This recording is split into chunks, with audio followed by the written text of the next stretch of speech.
Salut à tous, on se retrouve sur une vidéo qui devait être toute simple. On montait un nouveau contrôleur sur la Ultra Bee, on allait le tester en enduro et voilà. Mais entre deux, on a passé la Ultra Bee en super motard. La marque en question a sorti la deuxième génération de ce contrôleur. Alors on s'est dit qu'on allait le prendre avec un moteur en bonus pour faire un tuto montage complet par la même occasion. Puis on les a rencontrés en vrai à l'EICMA en Italie. Et pour finir, je vous ai fait une visite guidée de l'application. Bref, c'est bon, vous suivez? Si vous êtes bien installés, on y va. On a enfin trouvé un concurrent sérieux à Torp au niveau des contrôleurs. On a vécu un été compliqué en termes de stock et du coup on s'est penché ailleurs pour voir ce qu'il y avait et on a découvert VTB, une marque qui fait donc des contrôleurs, qui fait des moteurs. Du coup on a installé le contrôleur qui est compatible pour e-ride, Talaria, Suron, Ultra Bee, Light Bee, bref il le décline à peu près partout, même sur la MX5 récemment j'ai vu. Et surtout c'est un package qui est super complet parce qu'on a donc le contrôleur évidemment qui équivaut à peu près à un TC1000 en termes de perf, qui est dispo dans plein de couleurs et qui vient pour 1300 € avec un super display qui est complet, qui est vraiment de qualité. Et pour les plus nerds d'entre vous, en plus ce qui est bien c'est que le contrôleur communique avec AntBMS, donc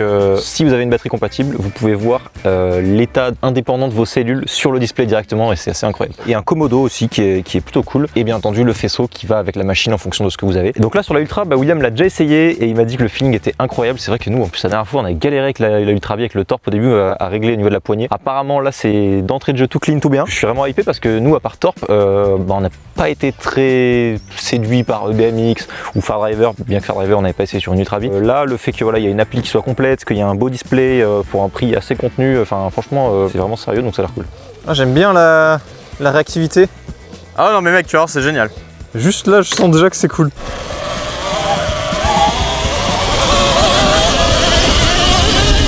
Ah, le feeling est chouette, mais ouais il n'y a absolument pas de régène.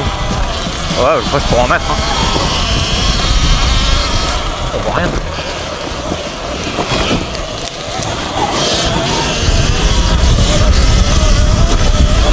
Effectivement c'est meilleur feeling qu'avec le Torp la première fois. Ouais. Ah ouais non mais mec ça n'a rien à voir hein.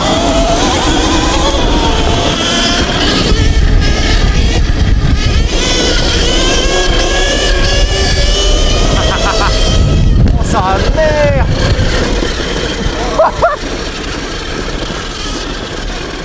Quelle violence. Ah il marche hein. Ah ouais. C'est le feeling il est tellement bon. Ah ouais, c'est ouf.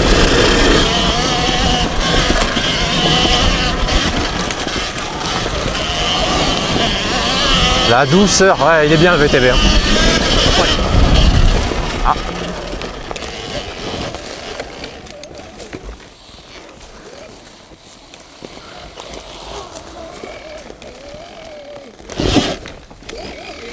T'es en quoi, t'es en 4 là 3? Ouais, 4 c'est bien. Hein. Ok. Même à 2 à l'heure là, putain. Bonjour. Oui. Oh, bonjour. Bonne balade. Merci. Avant le retour de la pluie, profitez-en. Merci.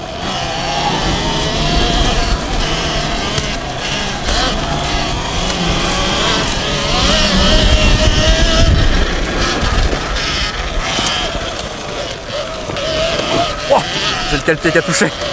Ah ouais.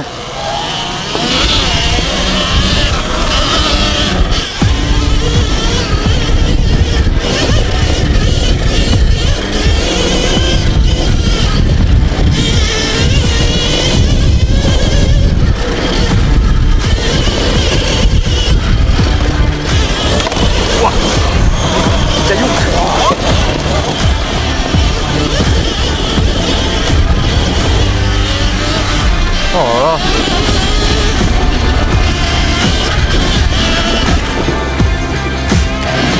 Oh sa grand-mère. L'entrée de l'espace.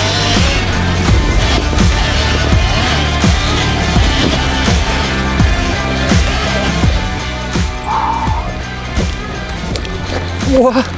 Tendu? C'est chaud. Ou alors je me suis mal pris mais... Oh. T'as des plus petits trous aussi hein. Ouais je pense. Le 19 il m'a pas fait rire là. Je me suis dit c'est quand qu'il s'arrête. Putain mais elle est tech hein. Putain. Et elle rigole zéro. Pour s'arrêter derrière. Oh.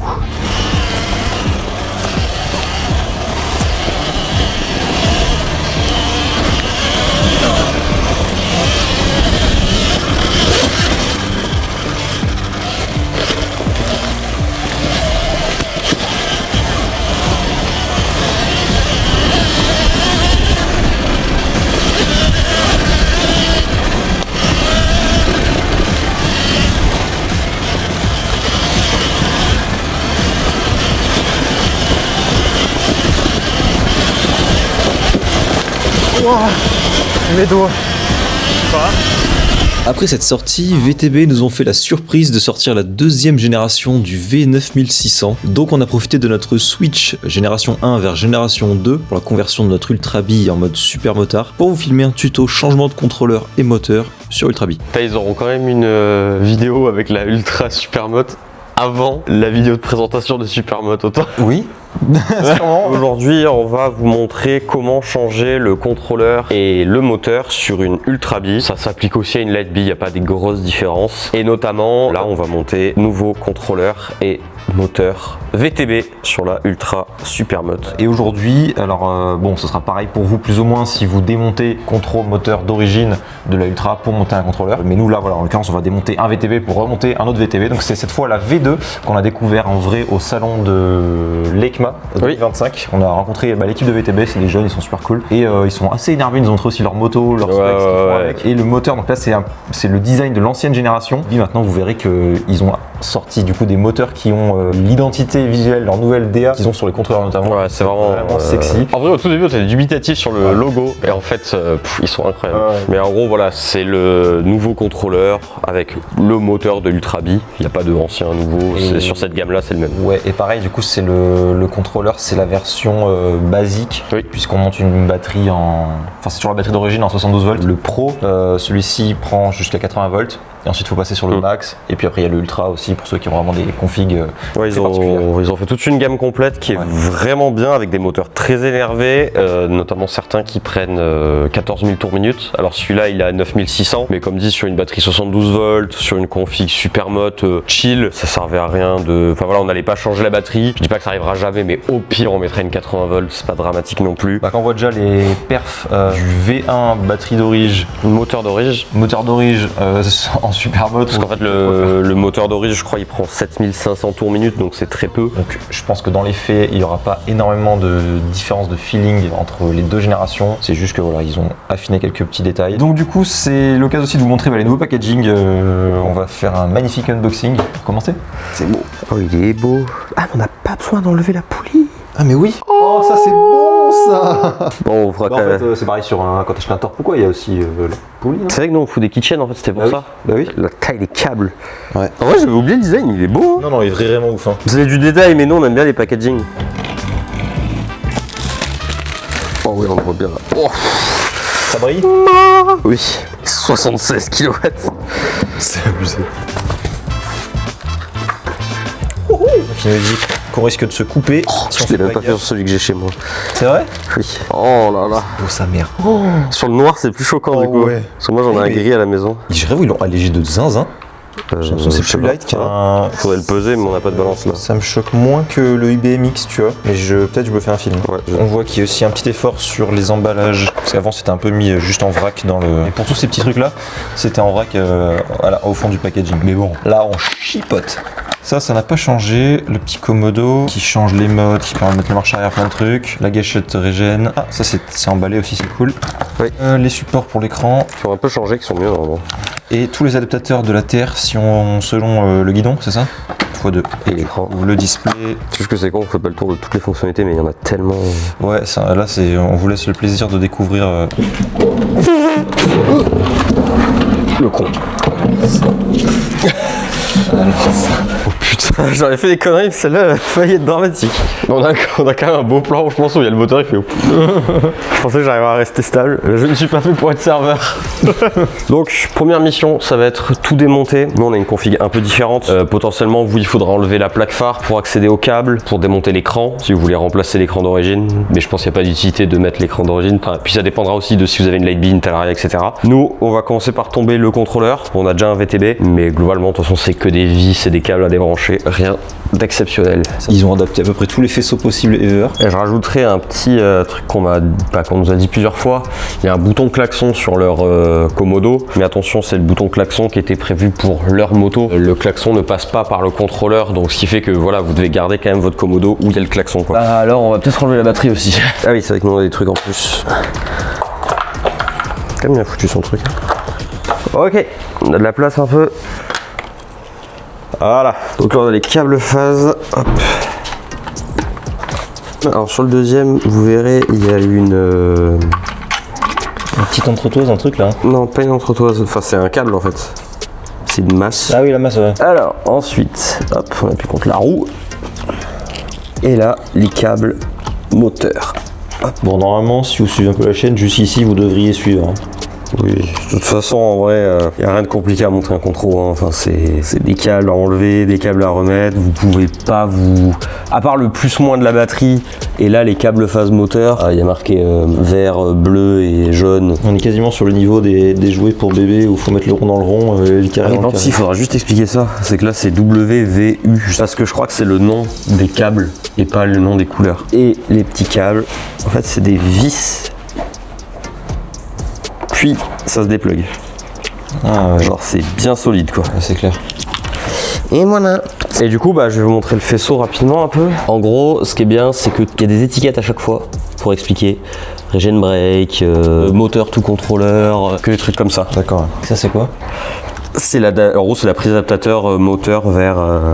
Et maintenant, elle va démonter le moteur. Donc là, il faut retirer le sabot et pas comme je suis en train de faire, que la plaque. Tu vois qu'il y a des petits cailloux qui passent quand même. Hein, nice. Nice le... Besoin de lève-moto quand t'as des bras. Ouais, enfin tes bras de tout à l'heure, ils ont failli nous foutre un moteur par terre. Oh là là. En fait, tu le vois parce que là, tout est plaqué à la poulie et tout, alors que là, genre, t'as un énorme trou. Un trou, elle est ouf. Les câbles, les sortes de câbles face. Ouais. Regardez le beau poisson que j'ai pêché. Technique du génie. Pas trop mal là. Bah, c'était plus simple que ce que je pensais. Ça, c'est vraiment bien. Putain, c'est clair. Tac, tu serres. Au moins, tu sais, t'as pas de. Il faut entendre le clic. Ouais, c'est ça. Et puis quand tu les démontes, là, ça te flingue les doigts. Donc là, pour les couleurs, le U, c'est le bleu. Le V, bon, c'est le vert. Et le W, c'est le jaune. Il y a deux câbles, le rouge et le noir. Le rouge, c'est le positif. Le noir, c'est le négatif. Et on retarde. Bon voilà, du coup par contre dans cette vidéo vous ne verrez pas nos retours tout de suite sur ce que donne ce combo, et on en fera une vidéo. Bah, c'est surtout qu'on va le tester pas en enduro, là pour le coup on va le tester en route. Ouais. Mais ce qui est bien c'est que vu qu'on a quand même roulé celui d'origine en route, on va pouvoir bien voir ce que ça apporte en plus quoi. Ouais c'est ça, c'était notre grande question. Qu'est-ce que ça va amener? Avec la batterie d'origine. Ouais c'est ça. Bah déjà pas de chauffe, parce qu'on avait réussi à faire chauffer le moteur d'origine quand même. C'était en plein été qu'on l'a fait chauffer ou même pas forcément? Et surtout, quand est-ce qu'on fait chauffer la batterie en fait? Ça va être ça la question. Ah maintenant ça va être ça la question. Tu vois qu'il y a des forces appliquées sur le sabot, il y a la trace dedans, le cadre des filets. Ah oui mais même la poulie elle passe méga proche mec. C'est sûr que c'est ça. Bon on va se taper un joli démontage de bras. Je me disais bien. Oh ça passe, t'inquiète. C'est pour ça qu'il y a ça fourni avec le moteur. Et donc je vous ai pas montré tout à l'heure, mais du coup il y a une boîte dédiée pour le faisceau, les nouvelles petites ailettes qui viennent sur les bords. Et du coup ici on voit mieux ce que donne le faisceau. Ok, bon le bras est tombé et on va aussi devoir changer le cache plastique. Oh là là, par celui fourni.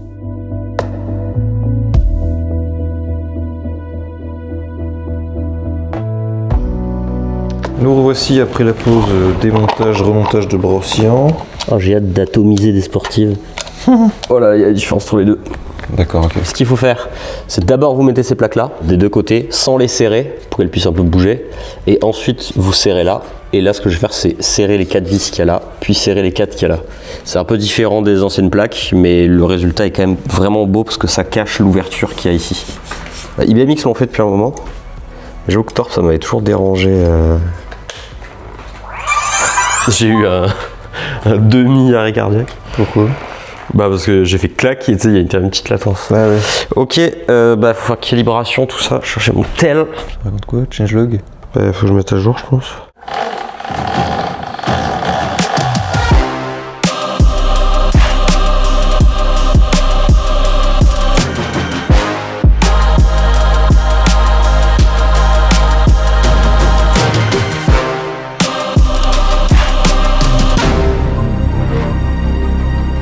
Ok, donc on se retrouve pour une petite explication rapide de comment fonctionne l'application VTB. Vous commencez à scanner avec le Bluetooth, l'Ultrabi apparaît ici, je me connecte. Donc on peut voir que moi j'ai setup le fait que c'est une Ultrabi. Donc ce qui va nous intéresser surtout principalement c'est le firmware update en bas à droite. Donc on peut mettre à jour le display ou le contrôleur. Moi c'est déjà fait. Vous avez les user manuels en bas à droite, c'est les manuels utilisateurs. Ici en haut à droite on a ce qui se passe en temps réel sur le display aussi notamment. La conso avec tout ce qu'on peut trouver même sur une appli Torp. Et même peut-être un poil plus détaillé si je ne me trompe. On voit dans quel gear je suis, quel mode, etc. On voit aussi la mise à jour du firmware en haut. Bref, c'est assez pratique. Et ce qui va surtout nous intéresser, c'est les paramètres settings. Donc ici, les traction mode, je crois que c'est quelque chose qui ne nous concerne pas vraiment sur nos motos. Ce qui va venir vraiment changer les choses, c'est les modes. C'est les modes settings. C'est pas forcément le basic settings avec les gears 2, D1, D2, D3. Ou en tout cas, j'ai pas eu besoin de me pencher là-dessus pour l'instant pour pouvoir m'amuser et faire mes settings. Donc moi, je vais principalement dans les modes settings, mais on a un dernier menu Advanced Settings. C'est ici que vous allez commencer par configurer la moto que vous avez, la batterie que vous avez aussi. Il y a toute une liste avec, enfin bref, voilà, vous pouvez même sélectionner manuellement si c'est une batterie custom. Vous définissez votre moteur. Donc moi, on voit que j'ai le Beast 48 kW, mais il y a aussi les Ryugas, donc les nouveaux. On a le moteur Ultra V 2024, 2025, EBMX, Saution, et on peut définir voilà les températures de cut-off, etc. Je vous déconseille ça quand même. On a la moteur calibration, c'est ici qu'on va venir faire, vous savez, le moteur là qui vient bouger dans tous les sens pour checker. Donc ça, faites-le. Faites aussi la throttle calibration pour, comme sur Torp, là vous mettez grand gaz, vous laissez ouvert. Bref, il vous explique vraiment comment faire la chose. La regen brake calibration aussi, avec si on a le, enfin vous avez forcément dans le colis la gâchette regen. Et vous pouvez gérer du coup un password et le nom de votre bécane. Vous avez aussi la speed calibration value. Donc ici, vous venez mettre votre rayon de roue, votre couronne et aussi votre pignon primaire, et ça vient vous donner une valeur pour avoir une vitesse cohérente. Ici, c'est les ampères max sur la régène. Vous pouvez définir dans quel mode la moto démarre, enfin dans quel mode elle se met quand vous allumez la moto. Vous avez la vitesse en marche arrière, le délai, pourcentage de vitesse, donc ça doit être la nervosité. Et vous avez le mode parking, qui est le mode là où ça vient mémoriser la position des aimants et qui fait que vous pouvez tirer sur la moto ou pousser, elle revient toujours à sa position. Vous avez les brake sensors, donc les connecteurs au niveau des leviers qui viennent activer du frein moteur. J'ai pas encore trop regardé là-dedans, je vous laisserai faire si ça vous intéresse. Et ensuite on peut désactiver manuellement les capteurs de chute et de béquille. Donc voilà, ça c'est pour les réglages de base de à quoi est branché votre contrôle. Et ensuite dans les modes settings, c'est ici qu'on a du coup 5 modes. On a le Easy Go, le Eco, le Sport, le Race, le Boost. Je crois qu'on peut même renommer chaque mode si on veut. Donc le mode 1 par exemple, voilà, j'ai mis Speed Control 35%. Vous pouvez régler un peu tout ce que vous voulez, mais on va se mettre directement nous sur le mode le plus énervé par exemple. Donc ici Speed Control, c'est le Field Weakening, la valeur max c'est 100%, donc j'ai mis 100. Traction Control, actuellement j'ai mis 1000 ampères, je teste un peu. Il fait pas non plus les températures de ouf en ce moment, donc je me permets de tester. Donc là j'ai mis 1000 ampères, on verra. Et donc ici vous pouvez changer du coup la gueule de votre courbe. Et vous pouvez même éditer avec voilà, des pics comme vous voulez selon ce que vous faites. Regen Brake pareil, ici encore une fois c'est les ampères de la regen. Et alors là c'est deux valeurs qui sont un peu space. En gros le Power Blast c'est différent de la Dead Zone, mais c'est vraiment la quantité de patates qu'on a à basse vitesse. C'est vraiment une espèce de couple instantané, enfin c'est la valeur du couple instantané, j'ai envie de dire, à basse vitesse. Et le High Speed Power Compensation, c'est un peu comme si ça t'ajoutait des chevaux quand tu es déjà lancé, c'est-à-dire que tu es déjà, je sais pas, à 70, tu ouvres, si tu mets la valeur au max, il va essayer de t'envoyer un max peut-être de field weakening ou quoi, je sais pas vraiment comment ça se passe, j'ai pas envie de dire des conneries, mais elle aura tendance à t'amener plus de chevaux quand tu es déjà lancé un peu à une certaine vitesse. Ça, je vous conseille de bouger à droite à gauche un peu comme vous voulez ces deux curseurs parce qu'ils définissent fortement le comportement de la moto. Et globalement, on a fait le tour. N'hésitez pas à vous abonner pour checker quand on testera ce bolide, et je vous dis à bientôt.